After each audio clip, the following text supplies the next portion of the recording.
What up, what up, what up, my people? Welcome back to another episode of History through KSP. If you didn't know already, these are about showing historical machines through the game Kerbal Space Program. This is on the amazing Gasuden Koken. This was a research aircraft developed by the Japanese in the 1930s, and now let's look into how I built this amazing machine. By the way, my builds will always be stock KSP with DLCs included. As a heads up, today's build has robotic parts from the Breaking Ground DLC. I started with the basic MK1 incline cockpit as my base for the plane, as it was by far the most accurate.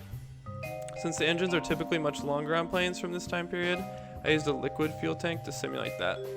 This plane was equipped with either a 2-prop engine or 3-prop engine, and I went with 3 because I wanted the extra power and I really needed it to get off the runway. I am new to all the robotic stuff, so don't judge too hard, KSP veterans. The plane had a large wingspan of 91 feet. This allowed for maximum lift.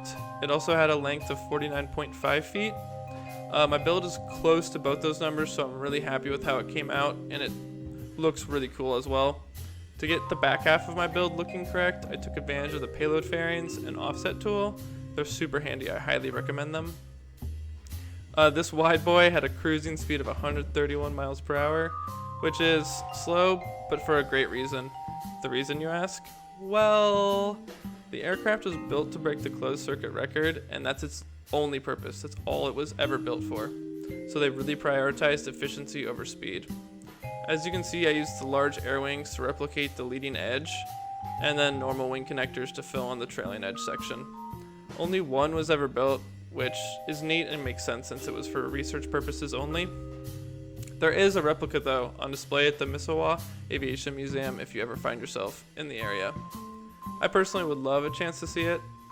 The plane was built by the Japanese version of General Electric called the Tokyo Gas and Electric Industry, which is also known as Gasuden, and why it's in the name.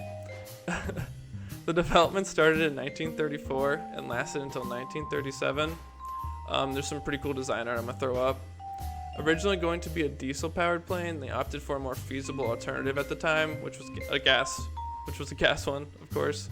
Instead, they modified an engine designed by BMW to streamline the development and increase its efficiency.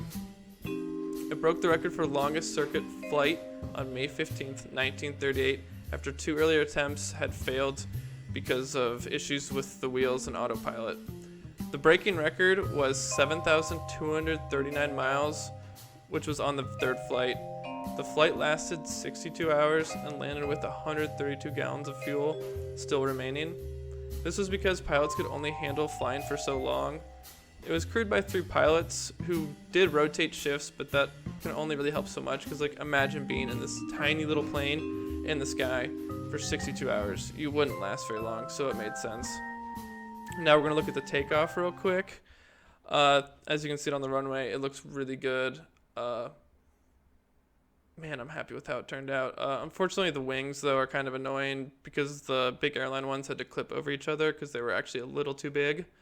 And then it had these massive wheels underneath, as you notice as I pulled them up. They were there because of the big prop, which my plane also has one. I started out with 50% throttle, and then here you can see me increase it as we get into the air because too much torque early on can really mess with it.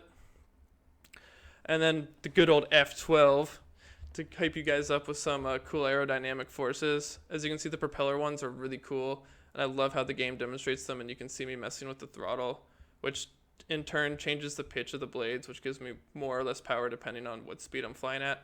It can be really complicated, I agree. The physics really look awesome with it, and you can see this thing's extremely agile on KSP. I could do some really tight turns, some loops. And now let's move on to this cool little landing. I've gotten really good at landing recently, so I'm going to finish this episode off with that. As you can comment, it's a real struggle because to turn off the blade, I had it set to the brake. And so it'd either be all the way off or all the way on. So that made this landing difficult, and you can see me like pretty much stalling out here. But I pull it all together, of course. And I really want to thank you guys for watching this short episode. I wanted to crank one out. I love these really old, cool experimental airplanes, and I'm just going to keep making these. If you guys want more information on them, I can add more info and make them longer, but would like to keep them short. If you want the craft files, I would love to add those. If you want those, just let me know. And as always, stay focused out there,